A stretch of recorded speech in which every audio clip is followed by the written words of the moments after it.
Bueno, y ahora sí, María, nos encantaría conocerte, mencionaba recién Jaxis, y nos gustaría conocer tu punto de vista y los datos que tenés para comentarnos hoy. ¿Está encendido? ¿Se oye? Sí, gracias. Sí, es formidable el trabajo del observatorio y sin duda podríamos estar horas aquí dando estadísticas y demás. Y por supuesto no tenemos el tiempo, ¿no? Y para mí es un gran reto poder en 5 o 10 minutos tratar un tema que me parece que es de mucho interés para los países, para Argentina, para Colombia, para Uruguay, para personas que están aquí de otros países, que es cómo es posible que un Estado fallido, depauperado, en bancarrota técnica hace 4 décadas, siga teniendo la influencia que tiene Cuba a nivel internacional, siga siendo una amenaza para la región. Y es el revés de una pregunta que me hacía anoche el presidente Álvaro Uribe: ¿cómo es posible que los cubanos todavía se hayan sometido por tanto tiempo, un pueblo tan enérgico, tan instruido, etcétera? Y yo digo, ¿cómo es posible que la comunidad internacional haya tolerado esto? Y es el tema de un libro que en realidad comenzó como un trabajo y terminó siendo un libro y sigue siendo en investigación. Es un tema que siempre estoy pensando, ¿no? ¿Cómo explicarse las situaciones tan bizarras de una dictadura criminal, la más larga de la historia del hemisferio, que ha matado niños y civiles por intentar salir? Acaba de pasar otra masacre, que ha hecho atrocidades que podríamos estar enumerando aquí, y les invito a consultar nuestro proyecto archivocuba.org, que documenta muertes y desapariciones, documenta la explotación de la fuerza laboral, etcétera, etcétera. Documenta la ocupación estratégica de Cuba de Venezuela, cómo es posible que lo ha logrado.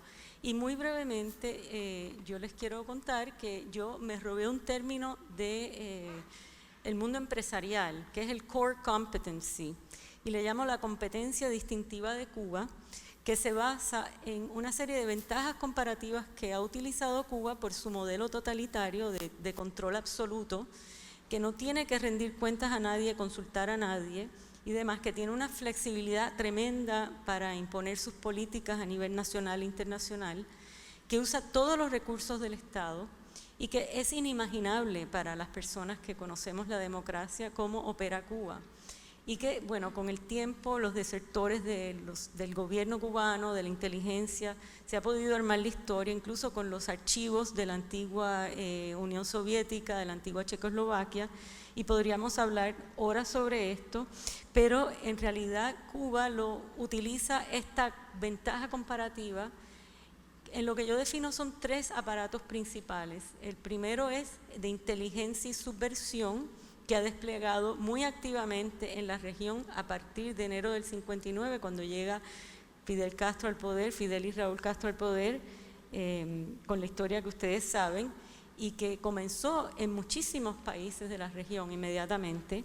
Un trabajo sistemático con enormes recursos. Es inimaginable lo que ha hecho Cuba y sigue haciendo, infiltrando de manera clandestina el mundo cultural, académico, gobiernos, etcétera, y de manera más obvia en la subversión armada, y yo creo que está detrás de las nuevas insurgencias que han surgido en la región y que han desencadenado en gobiernos afines a Cuba, la marea roja que vemos en el continente, ¿no? Y esto ha llevado esto es muy difícil de entender, cómo Cuba ha desplegado este mecanismo sin que los gobiernos y la contrainteligencia de los países esté preparada para enfrentarlo y defenderse, ¿no? Pero además se empara en 2 aparatos, que es la propaganda internacional, que es gigante, y la diplomacia. Yo les pedí que me pusieran unas tablas para que ustedes vean en números algunas cifras que realmente son desconcertantes. Ahí está el estimado de relaciones de inteligencia de Cuba en los Estados Unidos. Eso es un trabajo que se hizo con varios sectores de la inteligencia, de la Dirección de Inteligencia y de la inteligencia militar. Ahí está por departamento, cuántos agentes, cuántos oficiales hay, cada uno maneja aproximadamente 15 relaciones de inteligencia y yo lo bajé a 13 para ser conservadora y, to make a long story short, no, decimos que hay como 5,000 agentes de Cuba en los Estados Unidos nada más trabajando para los intereses de Cuba. Y bueno, la tabla está en nuestro sitio y como están las otras tablas, pues no hay tiempo aquí de entrar en los detalles. Esa tabla es muy interesante, son las relaciones diplomáticas de Cuba con países selectos. Como les digo, un país en bancarrota con una población de 11 millones y decreciendo la población, con un PIB que ahí está elevadísimo en lo que realmente piensan los economistas que es, y con exportaciones mínimas tiene 126 embajadas en el mundo y 43 diplomáticos en Naciones Unidas de Nueva York nada más, y podríamos usar otros ejemplos. Y ahí ustedes ven Argentina con una población que es más de 4 veces la de Cuba, con un Producto Interno Bruto gigantesco comparativamente y tiene solamente 83 embajadas y 12 diplomáticos. Y así, podemos comparar muchísimos países, es superior a la de España. Yo seleccioné países con similar población y otros para contrastar, ¿no? Es impresionante y me han contado diplomáticos, amigos, que cuando tienen dudas sobre cómo enfrentar los procedimientos en Ginebra, en Nueva York, llaman a los cubanos porque son los más preparados y además dan las mejores fiestas. Entonces es sistemático este trabajo. En otra tabla está el trabajo de la Dirección de Inteligencia en Latinoamérica. Y esto se hizo con un desertor que manejó 7 países de Latinoamérica hasta el año 89. Y fuimos país, las personas que tenían destacadas el trabajo de inteligencia en los distintos países, y a medida que se fueron abriendo las relaciones con Cuba, un estimado. Y pensamos que hoy día podría tener aproximadamente 1.600 relaciones de inteligencia, que son personas que están influyendo, reclutadas por Cuba o colaboradores de la inteligencia que están influyendo en el mundo artístico, en la academia, en los gobiernos, etcétera. Y eso ayuda a explicar por qué esta desmedida influencia de Cuba en la región y en el mundo, y lamentablemente ha habido poca preparación de las clases políticas de los gobernantes para entender esta amenaza y destacar recursos de contrainteligencia para enfrentar a Cuba. Yo creo que es importante conocer la naturaleza del régimen, y no pensar que políticas fallidas de contención van a parar un gobierno que no tiene escrúpulos, porque Cuba no tiene frenos legales, burocráticos, institucionales, pero tampoco éticos. Y eso hay que tenerlo en cuenta, que no es una exageración. Desgraciadamente, yo le decía hace muchos años a mis amigos y colegas venezolanos esto y me decían que yo estaba loca. Y lamentablemente ahí tenemos el ejemplo de Venezuela, que fue lo que inspiró ese libro y este trabajo, que es sobre las implicaciones de esta guerra, que Hilda Molina, que vive aquí, que fue muy cercana a Fidel Castro, dice que Fidel Castro le llamaba la guerra silente. Bueno, y ahí paramos porque... Es interesante los datos. María, ¿querés decir la página donde están todos estos datos? archivocuba.org. Estas tablas están en el proyecto Intervenciones de Cuba, principalmente sí en español, hay una página en español, así que muchas gracias, y a la Fundación por darle la oportunidad de difundir este trabajo. Te agradecemos a vos, María, y le vamos a pasar el micrófono a Mario Abel Cosio, ex gobernador del departamento de Tarija de Bolivia. Gracias. Muchas gracias, buenas tardes. Primero, mi felicitación a la Fundación por el aniversario, agradecerles también por la invitación. Un gusto compartir este espacio de reflexión. No voy a desarrollar nada en profundidad sobre la realidad cubana. Voy a, sobre todo, intentar dejar algunas inquietudes como elementos para la reflexión y el debate. Preocupaciones que nacen sí de ciertas constataciones de países como Bolivia y el mío, que ciertamente han sido y son víctimas de la expansión de este modelo totalitario y antidemocrático que encabeza precisamente Cuba. Yo quisiera primero enfatizar en el hecho de que es necesario tener conciencia que tal vez el principal problema político que hoy enfrenta la región es que la democracia está duramente cuestionada. Y lo está desde, diría, dos partes al menos. Por un lado, la sociedad misma, que está agotada en sus expectativas de bienestar, de toda una vida, de un bienestar que nunca llega, una igualdad que no se siente, una pobreza que se aumenta, unas oportunidades de empleo que se disminuyen, una economía que todo el tiempo genera dificultades en la vida cotidiana de la gente. Que ciertamente han derivado en una cada vez más baja valoración de la democracia misma como sistema de gobierno, y así lo dicen muchos de los estudios que han estado siendo publicados recientemente, a tal punto que hay ciertos sectores de la población incluso dispuestos a admitir y convivir sobre regímenes no democráticos en la medida que les genera una expectativa de satisfacción a sus necesidades básicas. Y por otro lado está salvajemente atacada por una corriente antidemocrática y totalitaria que no solamente cuestiona el desempeño de los gobiernos democráticos, sino que está cuestionando a la democracia misma, interpelándola y tratando de invalidarla como sistema de organización social y política. Es justamente el socialismo del siglo XXI, alentado, trabajado, liderizado por Cuba, que en los últimos años ha logrado una expansión importante, acercándose a su objetivo de pintar la región cabalmente de estos colores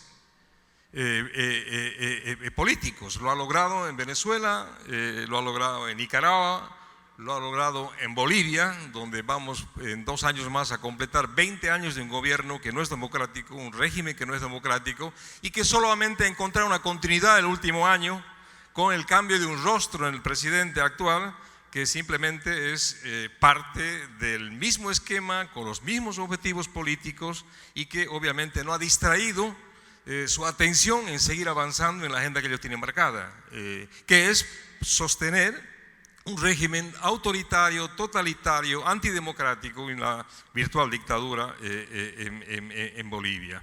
Y este esfuerzo de expansión va encontrando posibilidades también en otros países como recientemente Chile, Colombia, Perú, México. Veremos qué pasa con Brasil y creo que en poco tiempo vamos a tener más o menos al descubierto cuánto de avance han logrado también en esta cantidad importante de países. Lo preocupante es que la ola totalitaria no tiene respuestas que la contengan. Los organismos creados para defender la democracia, particularmente la OEA, ha demostrado en cierto caso su complicidad y su fracaso con sistemas antidemocráticos y con auténticas dictaduras. Los instrumentos que han sido creados para este propósito, como la propia Carta Democrática Interamericana del 2001, también han mostrado su absoluta ineficacia. A pesar de estar establecidas claramente las reglas y las sanciones a la hora de la infracción de los principios y valores democráticos, ninguna de estas sanciones ha sido aplicada a los países que se han convertido en dictaduras. Los actores de la sociedad civil, la ciudadanía en general, parecería cada vez consentir más esto y tampoco genera una respuesta. Los líderes políticos parecerían que tienen otras prioridades. Los gobiernos democráticos actúan absolutamente desarticulados. En el caso de Bolivia es patético. Este modelo se expandió de la mano de Evo Morales, con la metodología que ya había sido aplicada antes en Venezuela, en Nicaragua, y que le están intentando aplicar ahora en el resto de la región. Bolivia, un país que había recuperado su democracia del año 1982, que ha disfrutado 24 años de democracia, finalmente ha caído en manos de alguien que cambió absolutamente el rumbo. La llegada de Evo Morales el año 2006 ha iniciado un proceso de destrucción de la democracia y de instalación de una dictadura verdadera. Bolivia definitivamente es un país no democrático.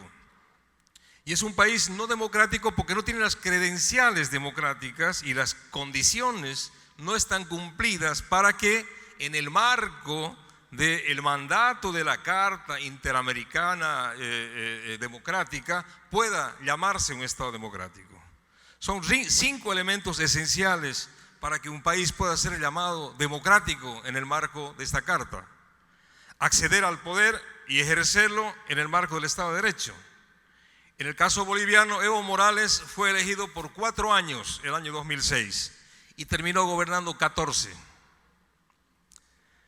Tuvo 2 sucesivas reelecciones violatorias de la Constitución Política del Estado. Desconoció la voluntad de un pueblo que en un referéndum rechazó su 4ª posibilidad de elección.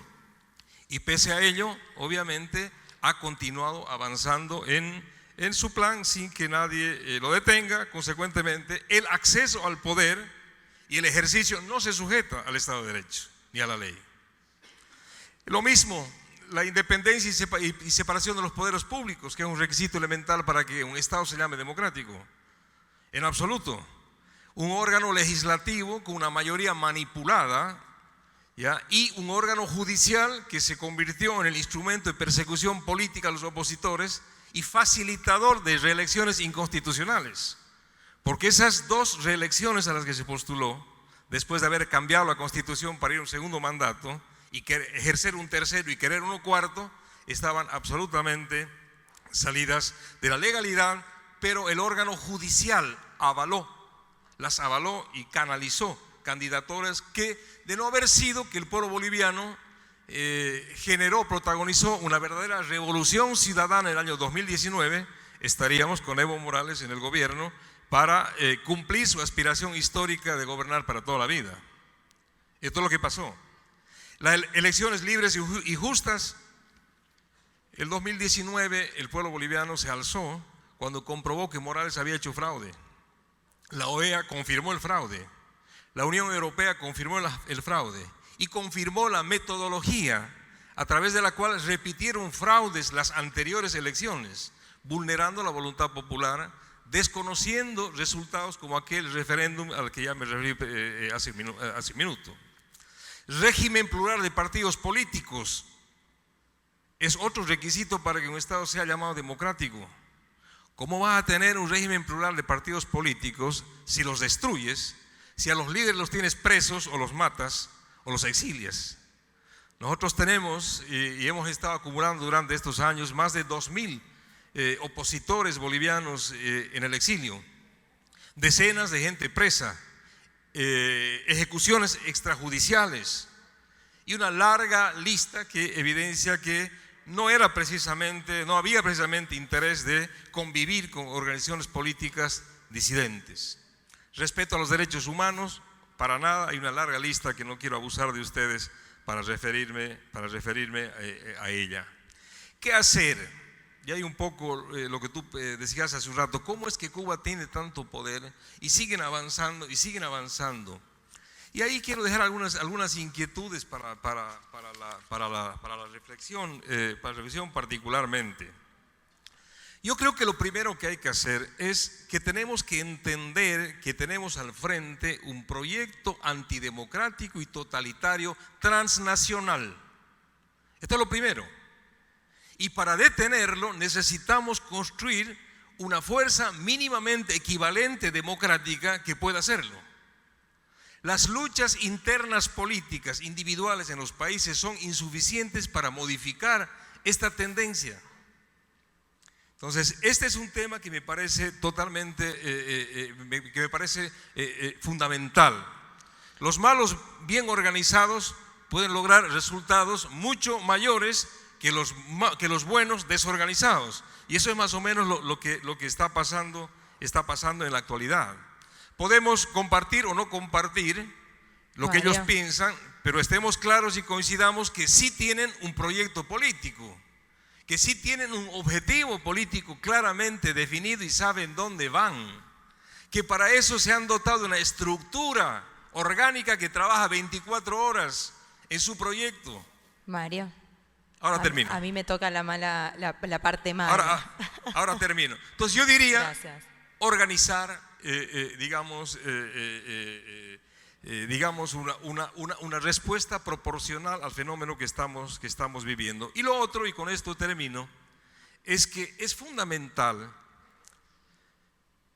generar, llenar el vacío de propuestas. Tú no puedes competirle a tu opositor solamente cuestionando lo que hace. Tenemos que ser capaces para demostrar que desde la democracia podemos generar respuestas de profundo contenido social que posibiliten satisfacer estas expectativas de igualdad de oportunidades, de más justicia social, de trabajo, etcétera, pero sin llevar a los países a las dictaduras. Y creo que este es el gran reto. Hay una desolación de ideas, hay un vacío absoluto de propuestas, como que hay una flojera colectiva de la mente política de la región en el lado democrático. Entonces, ¿qué hacer? Esto, ponerse a crear una idea competitiva y evitar que sigan tomando las banderas sociales y que sigan apropiándose de los pobres, que es lo que han hecho y les dio un gran resultado que les ha permitido prolongarse en el poder por tantos años. Bueno, muchas gracias. Y lo último es acción.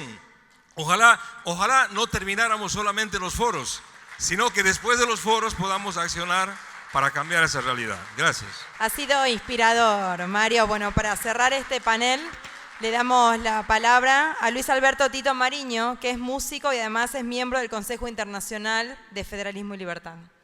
Muchas gracias. ¿Se escucha bien? ¿Se escucha?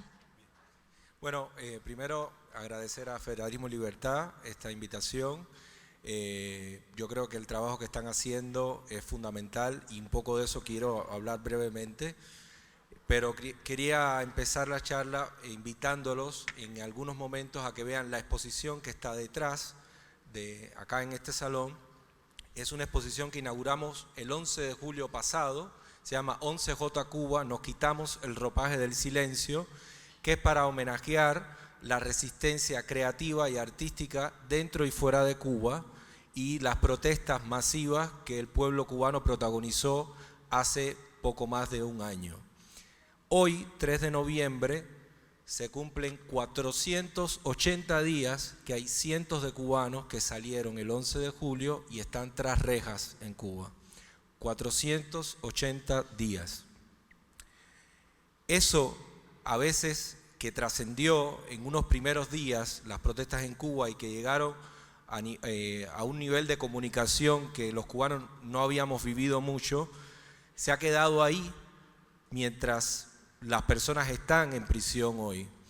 Y yo creo que eso habla un poco también de todo lo que estamos hablando del contexto, es que del otro lado, en el lado de las dictaduras totalitarias, está todo bien armado, están con ese objetivo, están siempre y siempre tratando de debilitar las democracias, y del lado de nosotros, la cultura democrática, el sostenimiento de la democracia se está permeando constantemente de todo este avance.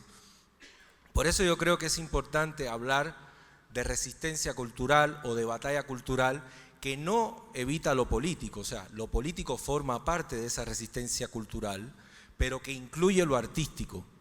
Y incluye lo artístico en muchos niveles, no solo en el creativo personal, sino en el creativo grupal. Y esta exposición que está atrás, que es una muestra pequeña de la exposición que inauguramos en el Centro Cultural San Martín hace unos meses, habla de cómo los artistas se ponen al servicio de elevar las voces de la ciudadanía que está aplastada sistemáticamente por un Estado totalitario, por una dictadura totalitaria, una estructura que está siempre enfocada en la represión y en la coacción a todos los niveles que podamos imaginar. Y cómo los artistas dentro de Cuba y fuera de Cuba se van coordinando y van creando y comunicando lo que está sucediendo para ver si transgreden las fronteras del silencio y la complicidad de un régimen que, como bien decía María, ha sembrado una propaganda espeluznante, o sea, a un nivel grandísimo en los organismos internacionales y en los estados democráticos, pero que además buscan siempre socavar con las banderas de la justicia social y lo que fuera, las democracias débiles, para después venir ellos y destruir todo eso. O sea, no van a cumplir nunca, eso lo sabemos todos acá, ninguna de las promesas, ¿no? Pero entonces, en medio de este contexto, yo creo que una cosa de lo que debemos hacer es, por supuesto, articularnos políticamente para defender lo que está sucediendo, para defender los que están padeciendo estas dictaduras en Cuba, en Nicaragua, en Venezuela y en cualquier lugar que surjan, en Bolivia también.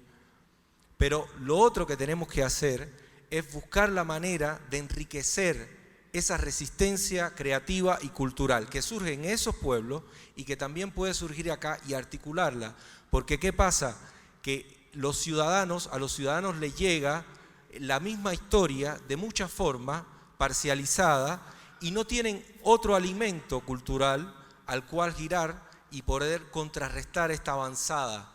Entonces, yo creo que por muchos años hemos subvalorado la importancia de la resistencia y la batalla cultural y la defensa de la democracia en todo el ámbito de su diversidad. Eso por un lado, y por el otro, ir también a lo particular, ir a historias de vida, a historias de personas, a historias de artistas. Y por eso quiero terminar esta charla con un pequeño video que quizás puede contrarrestar un poco todo el día de charla. Una obra que escribí, yo soy violinista y compositor, inspirado en unos dibujos de Luis Manuel Otero Alcántara, un artista que está condenado a 5 años de prisión por su libertad de expresión. Y son unos dibujos que él hace con autorretratos de payasos con su rostro. Y Luis Manuel nos lanza como una pregunta a todos, que yo creo o entiendo leer en esta obra que está haciendo, a veces cosiendo papeles en la prisión, y que logró a base de huelgas y de resistencia que le entraran algunos crayones para poder dibujar. Esto está pasando hoy en Cuba. Yo creo que la pregunta que nos lanza Luis Manuel es: si nos distanciamos de lo que sucede en Cuba o en cualquier territorio y lo vemos como una película, lo vemos como un circo grotesco y no empatizamos con esas historias y no buscamos elevar esas voces, entonces los activistas que resisten, los activistas que están hoy presos o que están acosados, terminan siendo como unos payasos tristes en un escenario grotesco. Yo creo que ese es el desafío que nos lanza la situación de América Latina, y el desafío, porque a veces con muchos argentinos he conversado acá y me dicen: no, pero eso jamás va a llegar. Eso mismo decía Venezuela y ahí está. Eso mismo decían los nicaragüenses y lamentablemente ahí están. Eso mismo me imagino que pensaron muchos bolivianos y miran todo lo que están padeciendo. Yo quiero que no llegue acá. Y por eso también hago activismo, y siempre lo digo, hago activismo por mis hermanos que están en Cuba, pero también por este país, para que nunca tenga que vivir esa situación. Así que quiero terminar la charla con esta pequeña obra.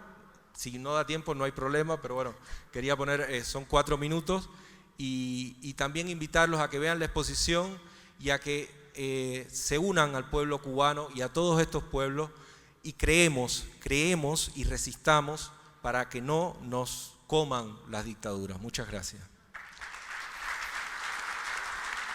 Gracias, Tito. Bueno, disfrutamos la obra y ahí sí pasamos al último coffee de la tarde.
Empatizar. Gracias, Tito. Muchas gracias a este panel.